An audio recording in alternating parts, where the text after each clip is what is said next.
दोस्तों, तो आप सभी का फिल्म स्टॉक हिंदी में स्वागत है।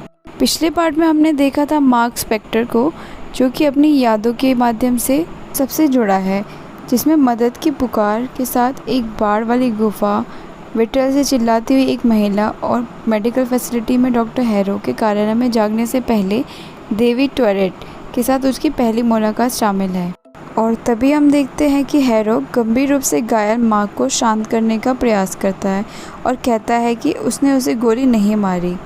अपने रोगी को संबोधित करते हुए हैरो उसे बताता है कि मार्क का दिमाग समझदारी और बकवास के बीच झूल रहा है, क्योंकि उसका दिमाग उसकी बहुत कठिन वास्तविकता से निपटने की कोशिश कर रहा है। वह मार्क को याद दिलाता है कि वह एक सुपर हीरो होने के भ्रम में है, जो कि यहाँ काफ़ी समय से मरीज के रूप में भर्ती है और अपने भीतर देखने के हर संभव कोशिश से इनकार कर रहा है। मार्क की बातों पर गौर करते हुए हैरो उसे कहता है कि कुछ समय पहले इसी तरह के हॉस्पिटल में थे, जो कि इजिप्ट में है और जहां वो एक गैंडे के साथ था।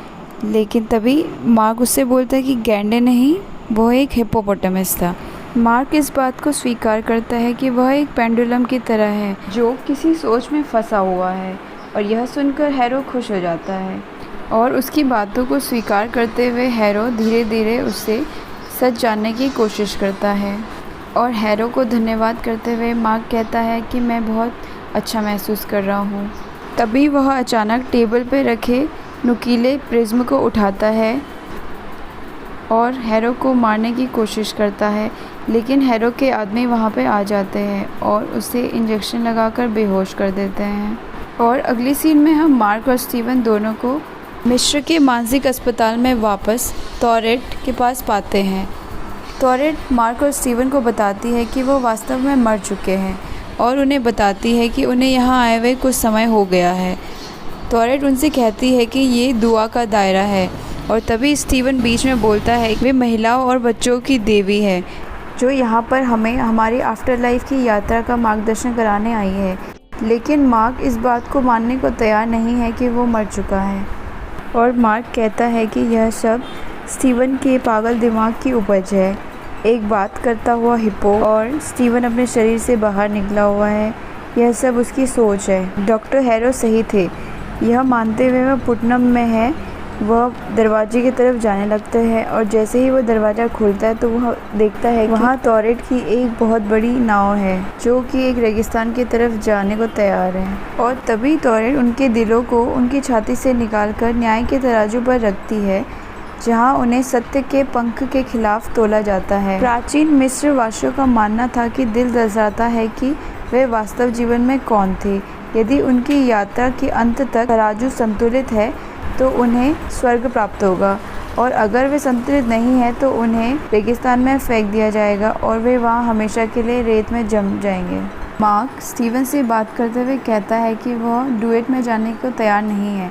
क्यों न हम उस दरियाई घोड़े को मार डालें और उसकी नाव चुरा लें, ताकि हम यहाँ से भाग सके। तभी टोरेट नोटिस करती है कि तराजू असंतुलित होकर लहरा रही है और अफसोस के साथ कहती है कि संतुलित तराजू के बिना तुम इसे पार नहीं कर सकते। कहती है कि अपने भीतर वापस जाए और एक दूसरे को सच्चाई का खुलासा करें, ताकि वो रिट्स में पहुंचने से पहले अपने तराजू को संतुलित कर सके। वापस नाव के अंदर मार्क अभी भी सोचता है कि टोरेट की नाव को कमांड करने की योजना सही है, लेकिन स्टीवन मार्क को इग्नोर करते हुए एक दरवाजे के पास पहुंचता है, जो उस क्षण को दिखाता है जब वह म्यूजियम में हैरो के द्वारा भेजे गए इशारों का सामना कर रहा था। दूसरे दरवाजे में स्टीवन को मिस्टर नाइट और खोंसू नजर आते हैं, जो आकाश में तारों की विशिष्ट स्थान का पता लगाने की कोशिश कर रहे हैं। अगले दरवाजे में स्टीवन को मार्क की एक याद नजर आती है, लेकिन मार्क उस याद को देखने से इनकार कर देता है। तभी उन्हें एक बच्चे की मदद के लिए आवाज़ आती है और स्टीवन दौड़ता हुआ उस दरवाजे के पास जाता है और वह देखता है कि वह एक कैफेटेरिया में है, जो कि शवों से भरा हुआ है। स्टीवन इस बात से हैरान है कि मार्क ने इन सब लोगों को मारा है। तभी मार्क बताता है कि वहाँ प्रत्येक शव एक अपराधी का था, कोई हत्यारा तो कोई शिकारी या फिर कोई उससे भी बुरा। खोंसू चाहता था कि इन सभी लोगों को दंडित किया जाए, लेकिन इसका मतलब यह नहीं था कि किसी व्यक्ति को जान लेने से उसे कोई फर्क नहीं पड़ा। तभी स्टीवन नोटिस करता है कि तराजू धीमा हो रहा है। स्टीवन वहाँ एक छोटे लड़के को देखता है और परेशान हो जाता है क्योंकि वह मार्क के द्वारा मारा गया था। स्टीवन उस बच्चे के पीछे जाता है और दरवाज़ा खोलने पर उसे नई याद नज़र आती है। स्टीवन अचानक अपनी माँ वेंडी को बाहर बारबेक्यू करते हुए देखता है। वह छोटा बच्चा जो स्टीवन को उस याद में लेके गया था, उसका नाम रांडेल है, जिसे उसकी माँ प्यार से रोरो बुलाती है। और मार्क रोरो की ड्राइंग का मजाक उड़ा रहा होता है। वेंडी अपने छोटे भाई को चुराने के लिए मार्क को डांटती है। मार्क और रोरो खेलने जाते हैं, तभी वेंडी उसको याद दिलाती है कि उसे अपने छोटे भाई की देखभाल करनी है। स्टीवन यह देख के हैरान हो जाता है क्योंकि उसे नहीं पता होता है कि उसका एक छोटा भाई भी था। यंग मार्क और रांडेल टॉम बस्टर की एक मूवी का सीन दोहराते हैं जिसमें मार्क ने डॉक्टर स्टीवन ग्रांट का नाम लिया। स्टीवन उनके पीछे डॉक्टर ग्रांट का उल्लेख सुनकर हैरान हो जाता है। ऐसे ही वो दोनों खेलते खेलते गुफा के प्रवेश द्वार में पहुंचते हैं तो वहां पर अचानक बारिश शुरू हो जाती है। रैंडल मार्क से कहता है कि हमें वापस जाना चाहिए क्योंकि माँ उन्हें डांटेगी, लेकिन मार्क कहता है कि कोई बात नहीं, हम जल्दी वापस आ जाएंगे। और वह दोनों गुफा के अंदर चले जाते हैं। स्टीवन गुफा में दोनों भाइयों का पीछा करता है और वह परेशान हो जाता है क्योंकि गुफा में बारिश का पानी भर रहा था। और अचानक वहाँ रोरो और मार्क के चिल्लाने की आवाज़ आती है। स्टीवन की आवाज़ और अपने छोटे भाई रैंडल के रोने की आवाज़ सुनकर मार्क आंखें बंद कर लेता है और मार्क एक दूसरी याद में पहुंच जाता है जहां वो अपने घर पे होता है। यहाँ उसकी फैमिली ने उसके भाई रैंडल के लिए एक शोक सभा रखी हुई है। वह स्टीवन को उस कमरे में देखता है जो भीगा हुआ है। जब छोटा मार्क सीढ़ियों से नीचे आता है तो उसकी माँ उसको उसके छोटे भाई की मौत का जिम्मेदार बताते हुए डांटती है। यह सब सुनकर छोटा मार्क परेशान हो जाता है और ऊपर की तरफ दौड़ता है और स्टीवन उसका पीछा करता है। अगली सीन में स्टीवन ऊपर की मंजिल में पहुंचता है जहां स्टीवन के पिता अपनी पत्नी से बाहर आने को कहते हैं और अपने बेटे मार्क का जन्मदिन मनाने के लिए कहते हैं, लेकिन वह बाहर नहीं आती है और वह मार्क से कहता है कि उसकी माँ की तबीयत ठीक नहीं है, इसलिए वह इस साल सिर्फ उन दोनों को ही मनाना पड़ेगा। और छोटा मार्क वहाँ पे निराश हो जाता है।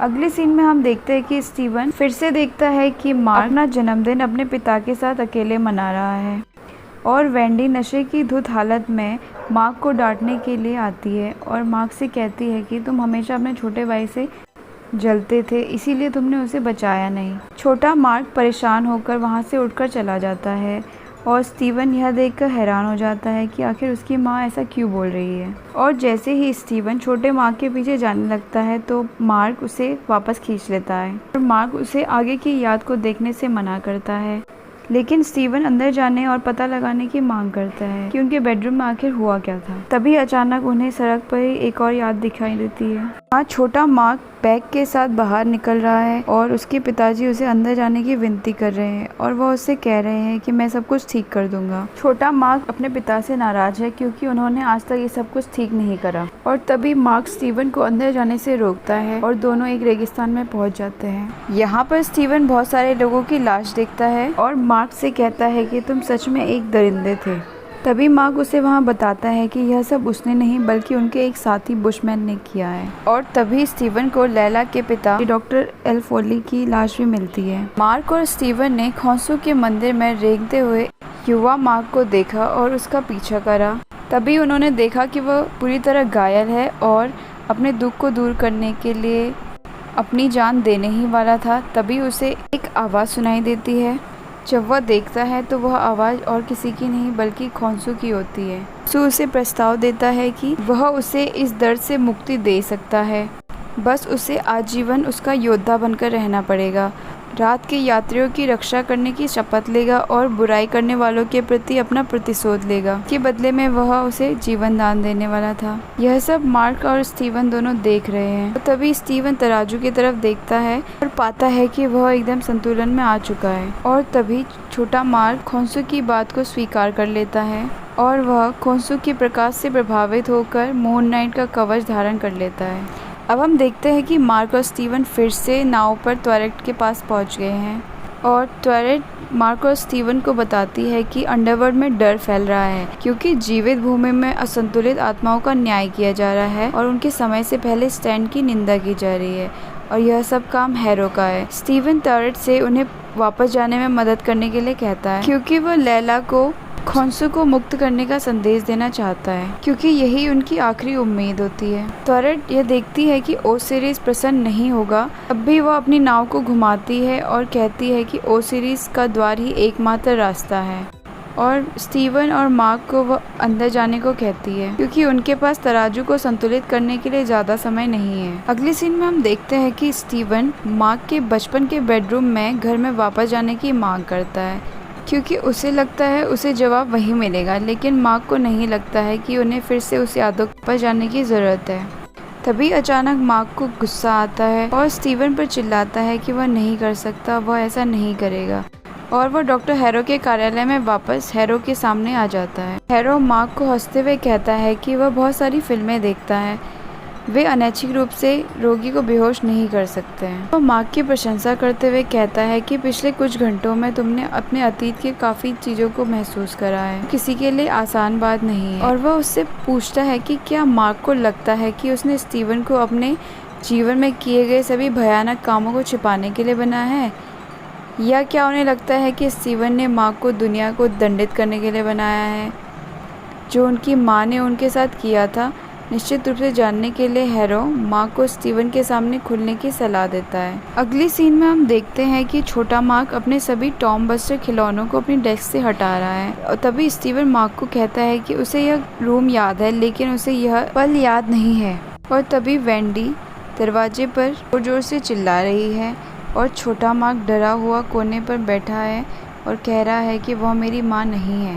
और तभी अचानक छोटा स्टीवन उसके शरीर पर कंट्रोल करता है। स्टीवन को अचानक पता चलता है कि मार्क ने उसे बनाया है। हालांकि वह क्षण बाधित हो जाता है जब वेंडी कमरे में आ जाती है और वेंडी बेल्ट को पकड़कर उसकी तरफ बढ़ती है। इससे पहले मार्क उसे कमरे से बाहर खींच लेता है ताकि उसे अपनी माँ को छोटे मार्क को मारते हुए न देखना पड़े। और तभी स्टीवन ने मार्क के चेहरे पर एक घूंसा मारा क्योंकि वह इस बात से परेशान था कि वह सिर्फ मार्क की स्ट्रेस बॉल बनने के लिए बना था। उसे लगता था कि वह असली है। निराश मार्क बताता है कि स्टीवन को उसकी बदौलत एक खुशहाल, सरल, सामान्य जीवन जीने का मौका मिला। कौन परवाह करता है कि कौन असली है और कौन नकली? कोई इस सच्चाई के साथ क्यों जीना चाहेगा कि उसकी माँ उसे पीटती थी, उसे नफरत करती है, जिसने उसके जीवन को नरक बना दिया। और मार्क उसे बताता है कि कई सालों बाद उसके पिताजी ने उसे माँ के गुजर जाने के बारे में बताया, लेकिन वह खुद को अंदर जाने के लिए मना नहीं सका। अचानक डॉक्टर हैरो के ऑफिस में स्टीवन पहुंच जाता है। अचानक हैरो को अपने सामने देखकर वह परेशान हो जाता है। हैरो उसे बताता है कि जब स्टीवन पहली बार पुटनम पहुंचा तो उन्होंने नहीं सोचा था कि स्टीवन कभी भी मार्क को स्वीकार कर पाएगा। यह स्टीवन ही था जो अपनी माँ के गुजर जाने के बाद उन्हें इस मनोरोग अस्पताल में लाया था। स्टीवन हैरो से कहता है कि उसकी माँ जीवित है, वह मरी नहीं है। तभी स्टीवन उससे कहता है कि वह उससे फ़ोन पर बात कर ले, लेकिन स्टीवन उसे मना कर देता है और वह कहता है कि वह उसकी माँ को परेशान करना नहीं चाहता है। जैसे ही हैरो उसे फ़ोन देता है कि आंखों से आंसू आ जाते हैं और फ़ोन का रिसीवर पकड़े हुए स्टीवन स्वीकार करता है कि उसकी माँ मर चुकी है। हम देखते हैं कि दरवाजे में एलियास यानी कि मार्क के पिता खड़े हैं, जो अपनी बीवी वेंडी स्पेक्टर के लिए शोक सभा रखे हुए हैं। खिड़की से बाहर मार्क को खड़ा देखता है और उसे अंदर आने को कहता है, लेकिन मार्क मना कर देता है और वहां से चला जाता है। और कुछ दूर जाकर मार्क लड़खड़ाकर गिर जाता है और तभी स्टीवन उसके शरीर में कंट्रोल कर लेता है। स्टीवन को लगता है कि वह एक बार फिर से खो गया है। तभी मार्क स्टीवन को बताता है कि यह घटना 2 महीने पहले की ही है। उसकी माँ की मृत्यु के बाद ही वह दोनों एक दूसरे की ज़िंदगी में आने लगे। अफसोस के साथ स्वीकार करता है कि उसने जो भी किया उसके बाद वो अपने पिता का सामना नहीं कर सका। स्टीवन ने मार्क को याद दिलाया कि उनकी माँ ने उनसे जो भी बातें कही थी वो भी गलत थी, उसमें उसकी कोई गलती नहीं थी। मार्क का मानना है कि यह उसकी गलती थी, उसने अपने छोटे भाई को उस गुफा में नहीं ले जाना चाहिए था। स्टीवन उससे कहता है कि मार्क उस समय एक बच्चा था, वह उसकी गलती नहीं थी। अगले सीन में हम देखते हैं कि स्टीवन और मार्क डेक पर वापस भागते हुए नजर आ रहे हैं और ओसिरिस के दरवाजे उसे दिख रहे हैं, लेकिन वह बंद है क्योंकि उनके दिल संतुलित नहीं थे। और तभी वहाँ डुएट की असंतुलित आत्माएं आ जाती है और वह उनका मुकाबला होने लगता है और वह आत्माएं मार्क को घसीटकर रेत में फेंकने ही वाली होती है। तब स्टीवन उसकी मदद करता है, लेकिन स्टीवन उन असंतुलित आत्माओं के साथ रेत पर गिर जाता है। जैसे ही स्टीवन नाव के पीछे भागने की कोशिश करता है, वह डुएट के आगे झुक जाता है और रेत में जम जाता है। स्टीवन के बलिदान के बाद पता चलता है कि मार्क और स्टीवन के दिल अंततः तराजू पर संतुलित हो गए हैं और मार्क अचानक खुद को रिट्स के क्षेत्र में पाता है और इसी के साथ ये कहानी यहीं ख़त्म हो जाती है।